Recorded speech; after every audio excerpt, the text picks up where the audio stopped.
How do we recognize if somebody has divine realization? How can we pinpoint who is a real guru and who is fake? The spiritual marketplace is like the Wild West. Everybody and anybody can claim to have some state or transformative power. This openness leaves the landscape vulnerable to deceivers or deluded individuals to claim godly status. Intelligence, charisma, and talent in the right context can win the minds of many. The gullible and naive who are searching for some kind of spiritual fix can all be easily manipulated. It is for this reason that many, including Hindus, have become increasingly guru-phobic. There is a deep skepticism about any guru who sits on a throne and is revered. The moment there is some kind of media criticism or scandal of that person, people are quick to cast judgment and condemn them as an abuser and an outright fraud. Orthodox spiritual lineages are an imperfect attempt to regulate the guru marketplace. The bona fide guru is seen as one who has been initiated within a tradition. He knows scripture and can expertly explain it. He gives instruction and passes down the teachings of his previous acharyas. While this may seem an adequate definition, it is certainly not foolproof. Often it is used because it is palatable and easy for people to accept. Such a definition allows us to bind the guru to rules and religious expectation. For those who are looking for mental clarity and a guru who can be held to account, this traditional vision is particularly appealing. It is both safe and predictable. But the truth is, a divine personality is far more profound and much more difficult to handle. Such a great master does not simply deliver philosophical conclusions in line with his tradition. He deliberately and purposefully challenges our mind. He breaks ideas and judgments. He makes us face our fears and compels us to overcome desires. The realized master understands that for us to reach a state of divine realization, we cannot be put to sleep. We have to be awakened. If we are forever being told what we want to hear, if we receive what we want to receive, if the guru conforms to what we believe is right and proper, then all that happens is we stagnate spiritually. We become overly secure and fixed in what is comfortable for us. Through his words, actions, and life itself, the master is here to disturb the status quo. He has come to shake the boat and test our conviction. He often creates chaos. He builds things up and then causes them to collapse. He does all of this to bring out the truth of who we are. The master understands that it is in uncertainty and insecurity that real spiritual progress is made. That divine nature, which is beyond anything material, cannot manifest unless the mental prison we have made for ourselves is exhausted and destroyed. In the Bhagavatam, the demon Hiranyakashipu receives a boon from Brahma that he cannot be killed by any man or beast, during the day or night, inside or outside any building, on the earth or in the sky, or by any weapon, dead or alive. With this blessing, he goes out conquering, forcing everyone to worship and follow him.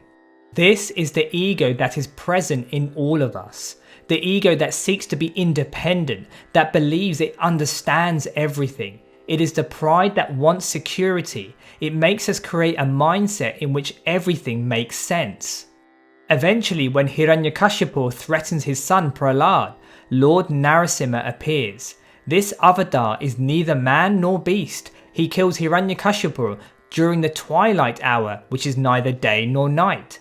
He places him on his lap, which is neither on the earth or in the sky, and rips apart his abdomen with his nails, which are neither dead or alive.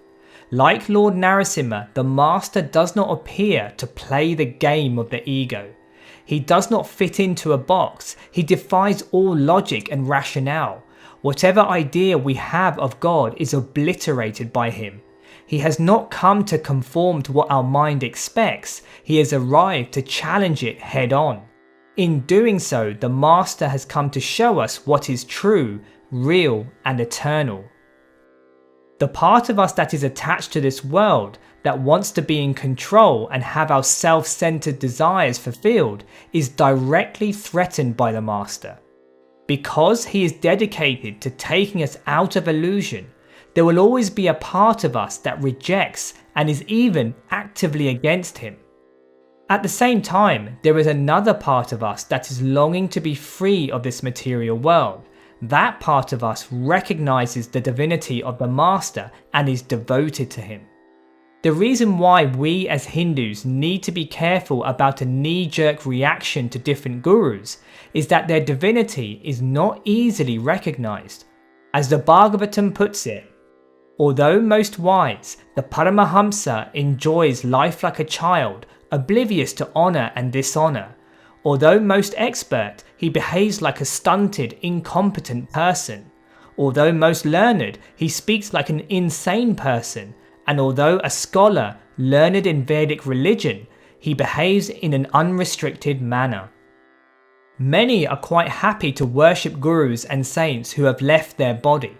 They read their biographies and enjoy hearing about their various pastimes.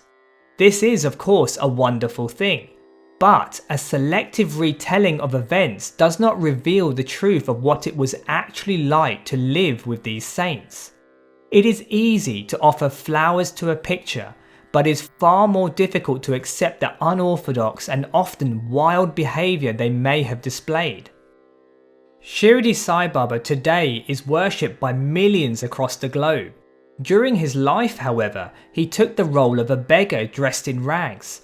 At times he behaved like a Hindu, at other times like a Muslim. Sometimes he was sweet and welcoming. Sometimes he used to go into fits of rage for no apparent reason. He would even be violent, throwing stones at those who dared approach him. How many of the millions who worship his picture today would be able to stomach his extreme behaviour and recognise his divinity? In the book I Am That, Nisargadatta Maharaj aptly describes the Guru when replying to a questioner. Must I not examine the teacher before I put myself entirely into his hands?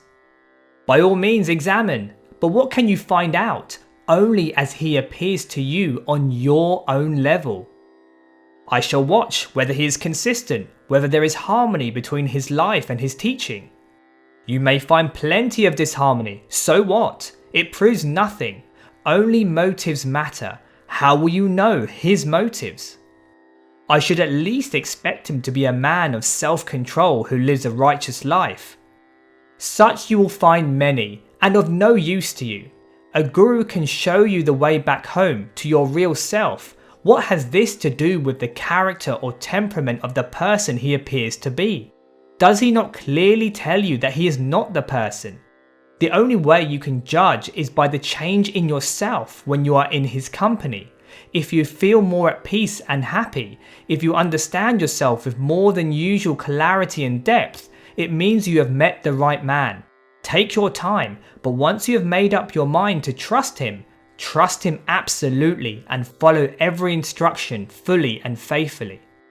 Is there no way of making out who is realized and who is not? Your only proof is in yourself.